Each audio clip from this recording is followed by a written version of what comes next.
Hello বন্ধুরা, কেমন আছো তোমরা? তো আজকে আমাদের ব্লগটি হবে বসন্ত উৎসবের উপর, কারণ হোলি চলে এসছে। কালকে হোলি আর আজকে দেবদোল। তো আমাদের বাড়ি জানো তোমরা যে মালদায়, তো মালদায় ডিএস মাঠে একটি বসন্ত উৎসব হয় প্রত্যেক বাড়ি। তো এবার আমরা সেখানে যাব আর সেখানে গিয়ে দেখবো বসন্ত উৎসবটা কেমন হয়।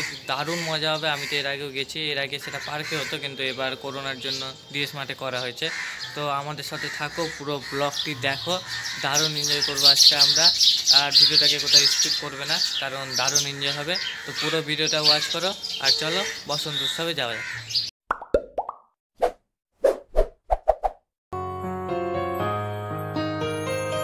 আকাশে বহিছে প্রেম, নয়নে লাগিল নেশা, কারাজে ডাকিল পিছে, বসন্ত এসে গেছে। মধুর অমৃত বাণী, বেলা গেল সহজেই, মরমে উঠিল।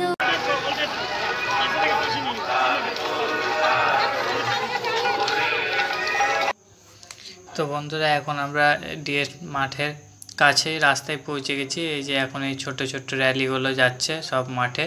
তো এদের সাথে আমরা এখন মাঠে ঢুকছি ভিতরে। তো চলো ভিতরে ঢোকা যাক প্রথমে।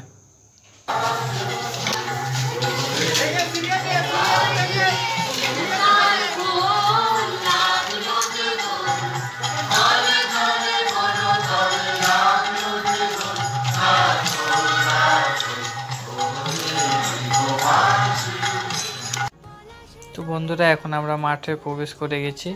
তো এখন এখানে র্যালিগুলো হবে, তারপরে এখনই আমার সব বন্ধুরা এখানে আসবে সবাই। তো তাদের সাথে একটু আবির খেলে তারপরে পরের অনুষ্ঠানগুলো তোমাদেরকে দেখাচ্ছে। যে আমাদের এই ডিএসের প্রাঙ্গণে ডিএসের নিজস্ব টয়লেট রয়েছে। আচ্ছা, যারা পারফর্ম করছে তারা বাকিরা বসে যান, নিজের জায়গায় বসে যান, তাহলে ছোট ছোট বাচ্চারাও দেখতে পায়। পেছন দিক থেকে কেউ দেখতে পাচ্ছে না, আপনারাও দেখতে পাচ্ছেন।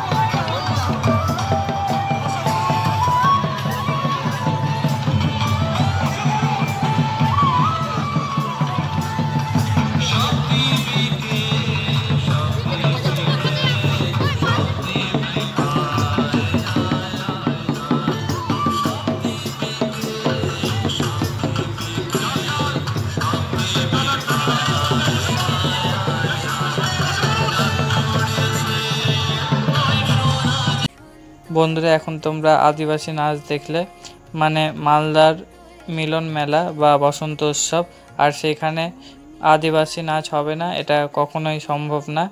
তো পুরো ভিডিওটা দেখো, স্কিপ করবে না, না হলে অনেক পার্টগুলো তোমরা দেখতে পাবে না আর পুরো ভিডিওটার মজা নিতে পারবে না। তো চলো ভিডিওটা আস্তে আস্তে এগানো যাক আর পুরো ভিডিওটাই আমাদের সাথে থাকো। তো চলো ভিডিওটা আগানো যাক।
সেখানেও চলে আসুন।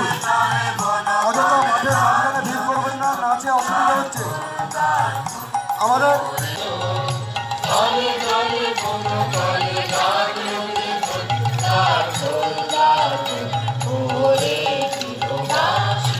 বন্ধুরা, মালদার বসন্ত উৎসব বা দোলের ভিডিওটা আজকে এখানেই শেষ করলাম। ভিডিওটা বেশি বড় করতে পারিনি, কিছু প্রবলেম ছিল, তো এতটাই আজকের জন্য। তো আবার দেখা হচ্ছে পরের ভিডিওতে, ততক্ষণের জন্য বাই।